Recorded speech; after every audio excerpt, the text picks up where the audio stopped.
ओम गंग गणपते नमः। आप सभी पर ईश्वर की कृपा सदा बनी रहे। इस वीडियो में हम गीता के 5वें अध्याय का रसपान करेंगे। अर्जुन बोले, हे कृष्ण, आपने पहले कर्मों को त्याग करने को कहा और फिर कर्म करने की प्रशंसा करते हो। इन दोनों में जो अधिक हितकर है वह बात मुझसे निश्चय करके बताइए। श्री कृष्ण जी बोले, कर्मों का त्याग और कर्मों को करना ये दोनों ही मोक्ष देने वाले हैं, परंतु इन दोनों में कर्म त्याग से कर्मयोग हितकर है। जो किसी से द्वेष नहीं रखता, न किसी पदार्थ की इच्छा करता है, वह सन्यासी है।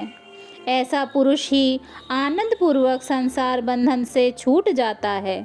सन्यास और कर्म योग को मूर्ख लोग ही पृथक पृथक फल देने वाला कहते हैं, न कि पंडित जन, क्योंकि दोनों के ही फल स्वरूप मनुष्य परमात्मा को प्राप्त होता है।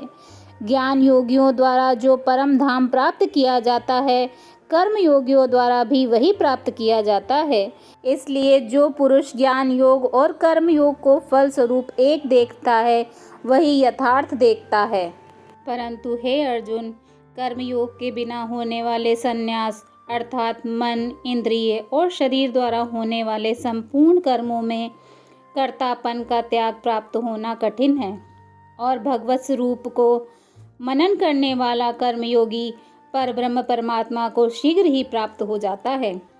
तत्व को जानने वाला सांख्य योगी तो देखता हुआ, सुनता हुआ, स्पर्श करता हुआ, सूंघता हुआ, भोजन करता हुआ, गमन करता हुआ, सोता हुआ, श्वास लेता हुआ, बोलता हुआ, त्यागता हुआ, ग्रहण करता हुआ तथा आँखों को खोलता और मूंदता हुआ भी सब इंद्रियां अपने अपने अर्थों को बरत रही हैं। इस प्रकार समझकर निसंदेह ऐसा माने कि मैं कुछ भी नहीं करता हूँ। जो पुरुष सब कर्मों को परमात्मा में अर्पण करके और आसक्ति को त्याग कर कर्म करता है, वह पुरुष जल से कमल के पत्ते की भांति पाप से लिप्त नहीं होता। कर्मयोगी ममत्व बुद्धि रहित केवल इंद्रिय, मन, बुद्धि और शरीर द्वारा भी आसक्ति को त्याग कर अंतःकरण की शुद्धि के लिए कर्म करते हैं। कर्मयोगी कर्मों के फल का त्याग करके भगवत प्राप्ति रूप शांति को प्राप्त होता है, और सकाम पुरुष कामना की प्रेरणा से फल में आसक्त होकर बंधता है। अंतःकरण जिसके वश में है, ऐसा सांख्य योग का आचरण करने वाला पुरुष न करता हुआ और न करवाता हुआ ही 9 द्वारों वाले शरीर रूपी घर में सब कर्मों का मन से त्याग कर आनंद पूर्वक सच्चिदानंद परमात्मा के स्वरूप में स्थित रहता है।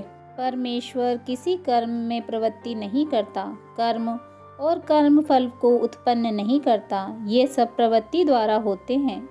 परमेश्वर किसी की पुण्य तथा पाप को नहीं लेता।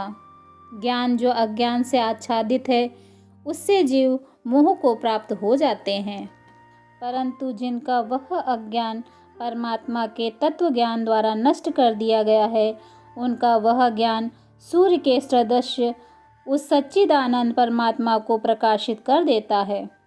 उसी परमात्मा में जिसकी बुद्धि स्थिर है, उसी में जो मन लगाते हैं, उसी में जो निष्ठा रखते हैं और जो सदा उन्हीं में ध्यान लगाते हैं, ज्ञान द्वारा जिनके सब पाप नष्ट हो गए हैं, वे इस संसार में पुनः जन्म नहीं लेते।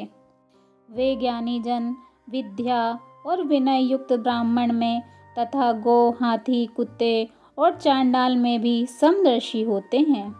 जिनका मन समभाव में स्थित है, उनके द्वारा इस जीवित अवस्था में ही संपूर्ण संसार जीत लिया गया है, क्योंकि सच्चिदानंद परमात्मा निर्दोष और सम है।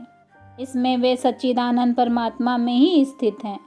जो पुरुष प्रिय को प्राप्त होकर हर्षित नहीं होते और जो अप्रिय को प्राप्त होकर उद्विग्न नहीं होते, वह स्थिर बुद्धि, संशय रहित ब्रह्मवेत्ता पुरुष सच्चिदानंद परम ब्रह्म परमात्मा में एक ही भाव से स्थित होते हैं।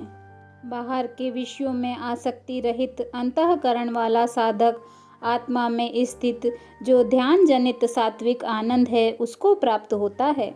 तदंतर वह सच्चिदानंद पर ब्रह्म परमात्मा के ध्यान रूप योग में अभिन्न भाव से स्थिर पुरुष अक्षय आनंद का अनुभव करता है। जो ये इंद्रिय तथा विषयों के संयोग से उत्पन्न होने वाले भोग में लिप्त हैं वे बहुत दुखदायी हैं, किंतु जो ज्ञानी पुरुष होते हैं वह उसमें नहीं रमते। जो साधक इस मनुष्य शरीर में शरीर का नाश होने से पहले काम क्रोध से उत्पन्न होने वाले वेग को सहन करने में समर्थ हो जाता है, वही पुरुष योगी है और वही सुखी है। योगी आत्मा सुख से सुखी है, अंतर आत्मा के आनंद से आनंदित है और अंतर ज्योति के प्रकाश से प्रकाशित है। वह ब्रह्म रूप होकर मोक्ष को प्राप्त करता है। जिनके सब पाप नष्ट हो गए हैं, जिनके सब संशय ज्ञान के द्वारा निवृत्त हो गए हैं, जो संपूर्ण प्राणियों के हित में रत रहता है और जिनका जीता हुआ मन निश्चल भाव से परमात्मा में स्थित है, वे ब्रह्मवेत्ता पुरुष मोक्ष को प्राप्त होते हैं।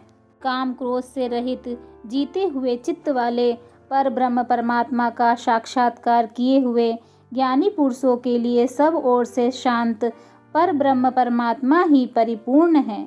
बाहर के विषय भोगों को चिंतन न करता हुआ बाहर ही निकालकर और नेत्रों की दृष्टि को भ्रकुटी के बीच में स्थित करके तथा नासिकास में विचरने वाले प्राण और अपान वायु को सम करके जिसकी इंद्रियां मन और बुद्धि को जीती हुई हैं, ऐसा जो मोक्ष प्रायण मुनि इच्छा भय और क्रोध से रहित हो गया है, वह सदा मुक्त ही है।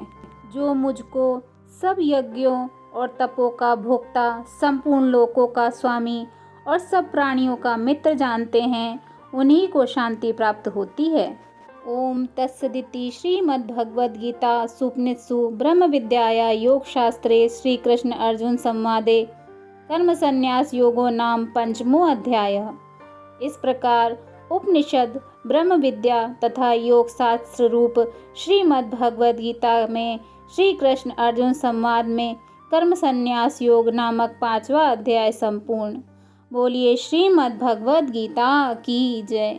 श्री हरि विष्णु भगवान की जय। जय श्री राधे कृष्ण।